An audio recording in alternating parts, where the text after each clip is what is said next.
Hello there! Today, we're going to dive into creating one of our favorite bundles, the Mix&Match bundle. This option allows your customers to craft their unique bundle by choosing from a range of interchangeable products and their variants. Let's begin. Choose a Mix&Match as your bundle type. To build your Mix&Match bundle, begin by adding products. If you want to offer alternative products to replace the main one, simply click the I Mix&Match product button. After adding products, click Next Step and set up a discount. Here, you can set the discount for your bundle. Choose from sale price, fixed discount, Shopify discounts, or percentage.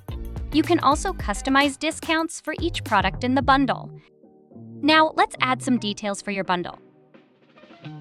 Enter a name, upload an image, and categorize it by collection or tag for easy navigation.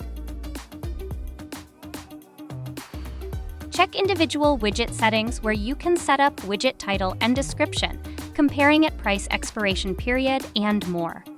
And there you have it! Your Mix&Match bundle is ready to go. Thanks for joining us today and happy selling!